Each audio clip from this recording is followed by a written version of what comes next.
It is one of our most famous tunes, whatever the version.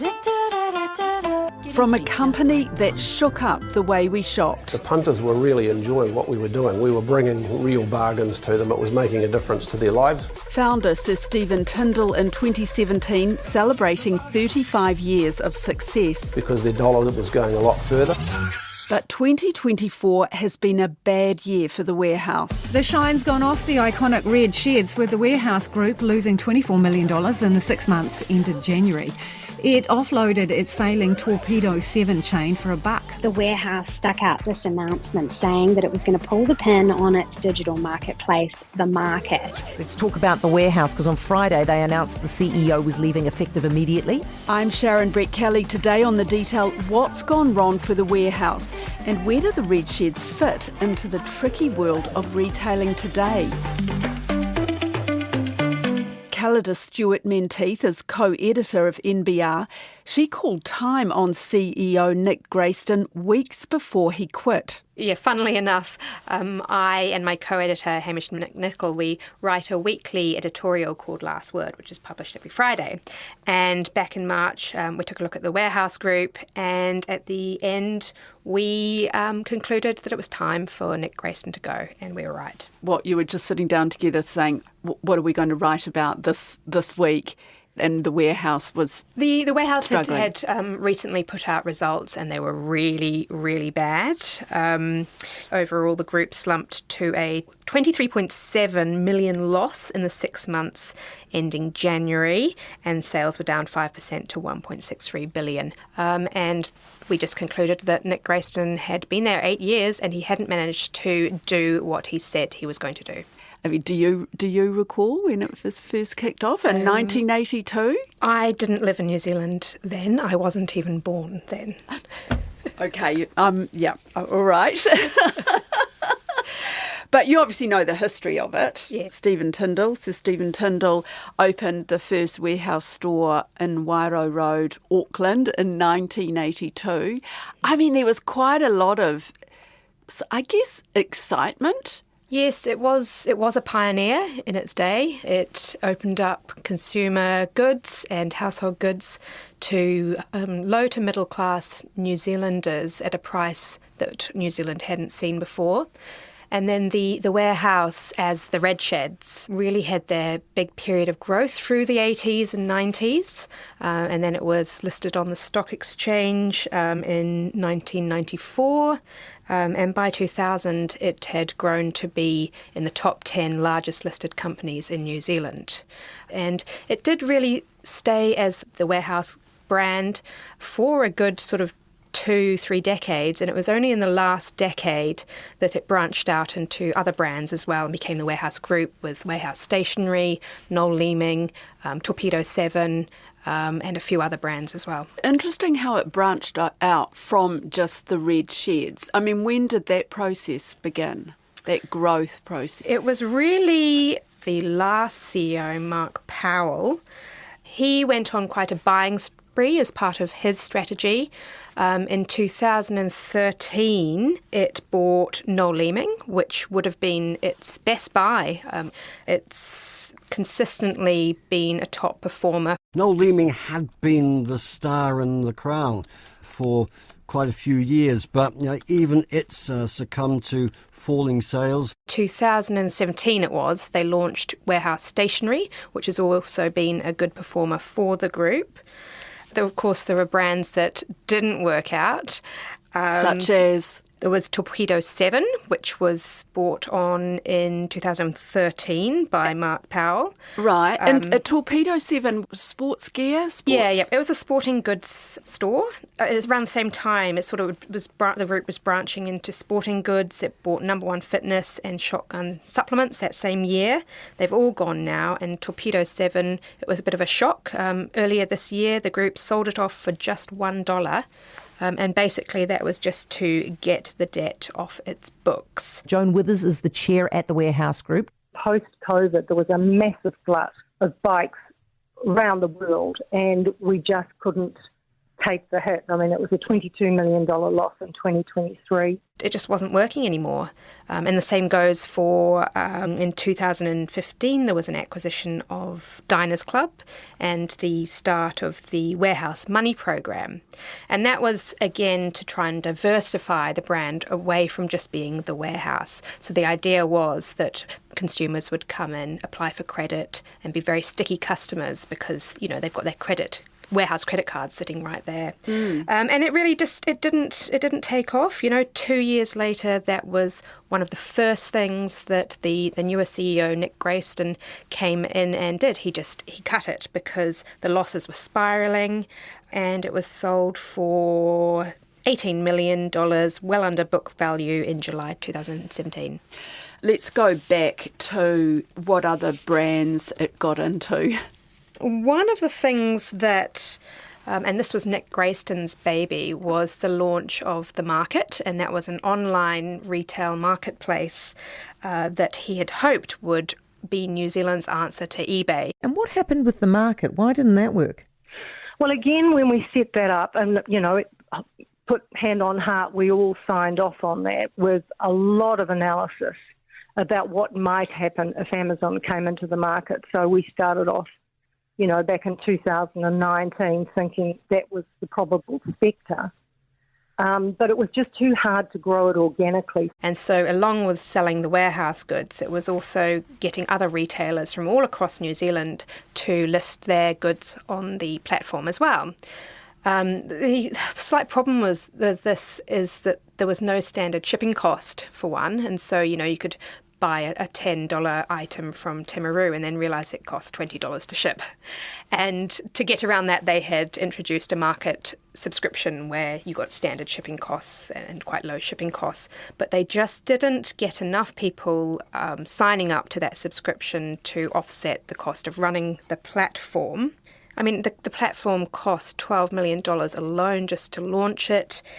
It just didn't work. So what are we left with? Well, this is the newest strategy. We're left with the three core brands, the Warehouse Stationery and Noel Leeming. I think retail is probably at its most dynamic that it's been in many generations. Chris Wilkinson is the head of the consultancy First Retail Group. That's certainly the message that we're getting from seasoned retailers here and overseas where we're working. You know, we're seeing retailers that have been around for generations closing.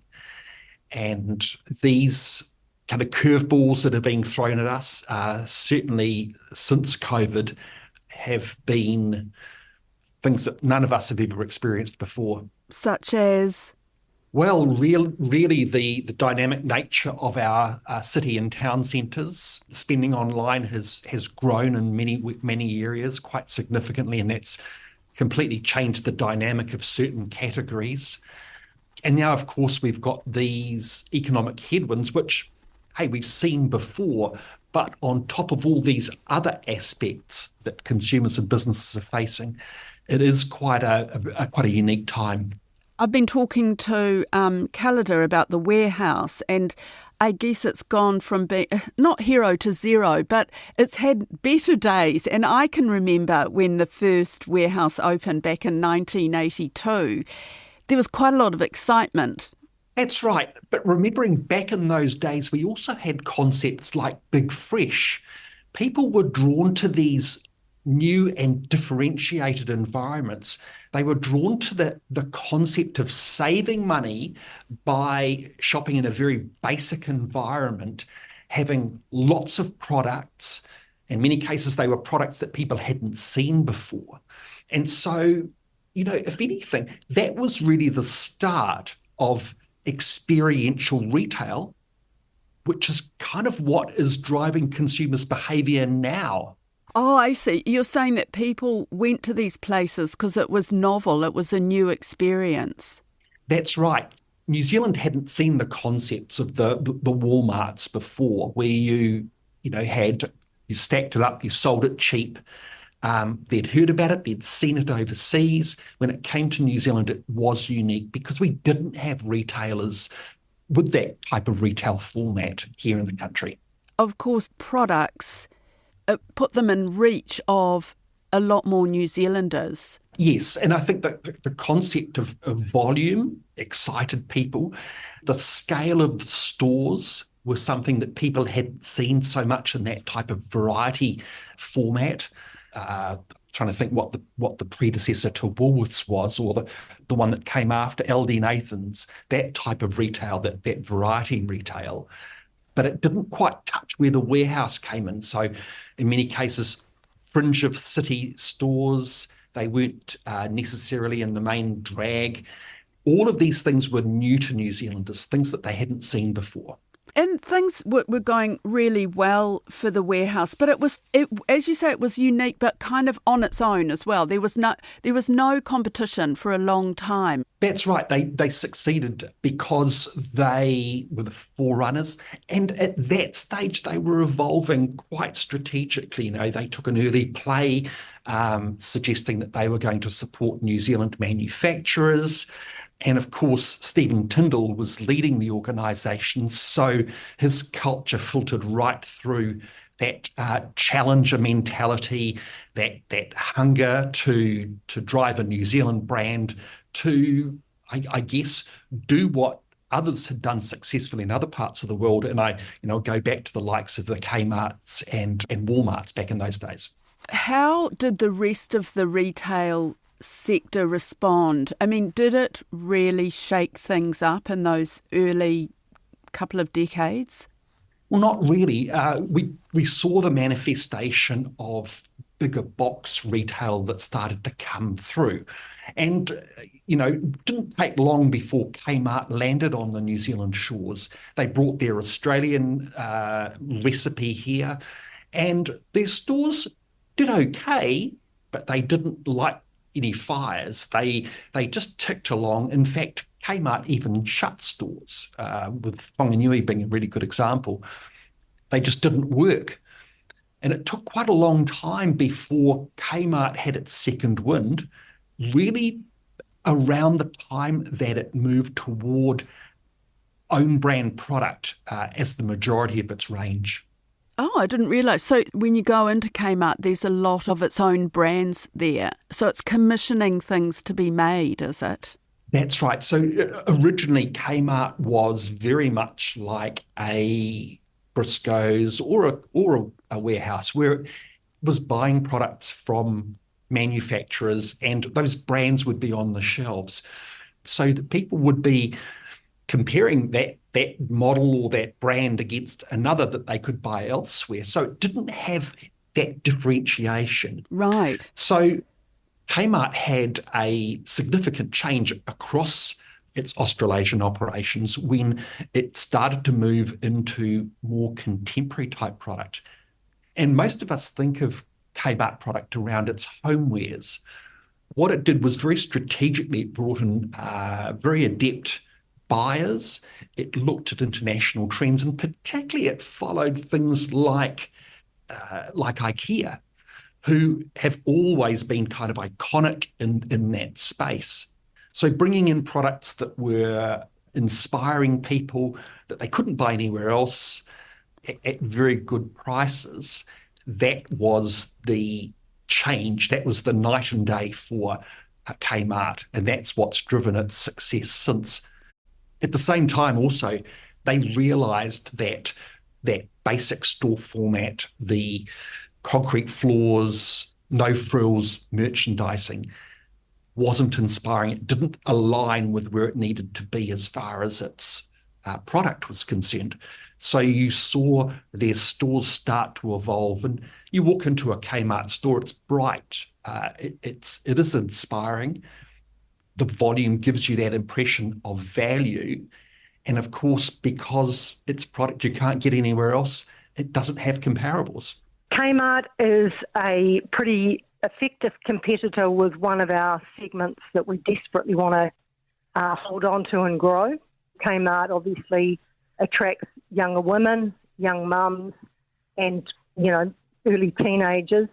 And so we're desperate to fight back and get that share. Over the years, we've got a lot more competition in New Zealand. The warehouse faces a lot more competition. And now Costco is here as well. At the same time, what are we seeing in terms of the retail scene? Because those big box formats seem to have developed over the years. But what I'm reading is actually that a lot of these retailers are now going into smaller format stores. That's right. So it's fascinating. We're a very well shopped country for our size. And when you look at the categories that the Warehouse has done well in, there's a lot more competition now. So, for instance, look at Chemist Warehouse. Chemist Warehouse has grown extraordinarily through New Zealand, and it's really picked up some of those categories that other businesses have done very well in. Health and wellness is a really good example. So, at one stage, the Warehouse saw significant growth potential with health and wellness and committed quite a lot of store to that and spent a lot of money on upgrading their store environments and those categories specifically to address those customers. Farmers also does well in health and wellness. But with Chemist Warehouse moving into the market, they really have swallowed a lot of that market share. And Chemist Warehouse has gone sideways as well. So you can buy cleaning products and household goods in their stores, clothing and footwear in some stores, depending on the size of them. And if we think about Mitre 10 now, we see those deals that they'll have for dishwasher tablets or washing powder. And so retailers are spreading their wings, plus we've also got more competition in those categories. So it's a lot tougher for those big box retailers that are across multiple categories to win, particularly in any one category. Is there also less loyalty now, Chris? Would New Zealanders in the past have said, oh, no, we're going to go to the Warehouse because it's a New Zealand-owned business, whereas now there's all kinds of, Costco is here and Kmart is here. Are people going, well, we're going to go where it's more exciting or cheaper or better quality? Yeah, I think that the loyalty model works well Mitre 10 it works successfully for, because consumers realise that it's a cooperative and that business is owned by a local person. And similarly to New World and Pack and Save, those owners are quite visible in their market. But I think for the corporates, it's a lot more challenging to be able to fly that New Zealand flag. New Zealand, that buy local was very successful through COVID. We saw that really fueling a lot of loyalty into our suburban centres, but that hasn't necessarily maintained, particularly as the cost of living has challenged people to seek out better value options. What is happening now then? I mean, you were saying that people are spending less on things, on stuff, and more on experiences. Yes, that trend has been going for quite a while now, well over a decade, as our, successive audiences, so younger consumers, in many ways are less materialistic. Certainly younger consumers now make do and mending in some cases. They are very conscious about the environment. And so retailers are having to respond to this change in consumer needs and behaviours in different ways. But that will likely only continue.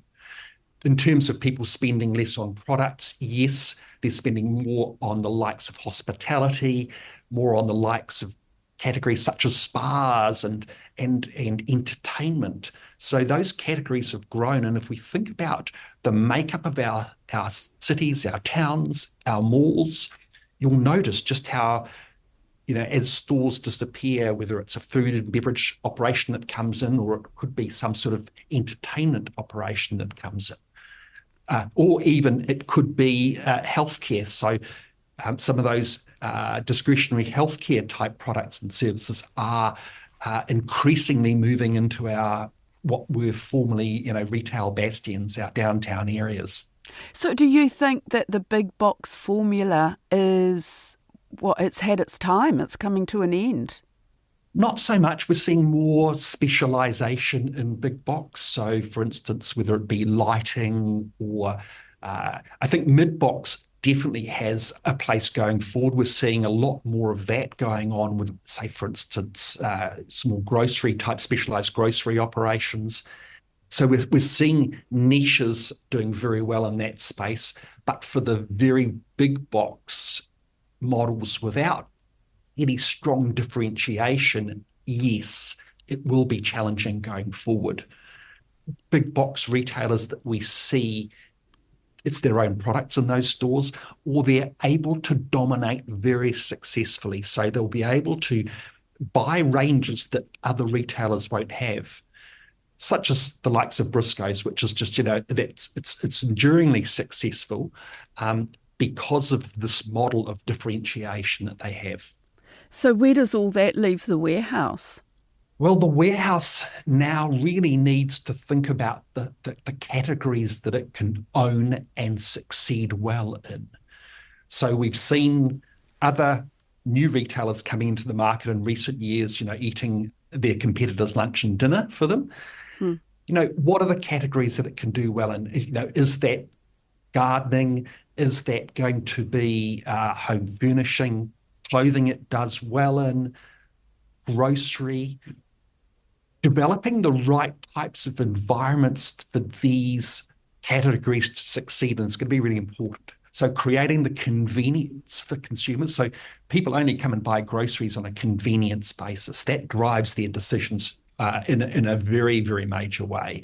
So making sure that their stores are convenient for people to come into, that have the range of products that they're going to need, whether that be the core grocery products that are going to inspire people, maybe some differentiation as well.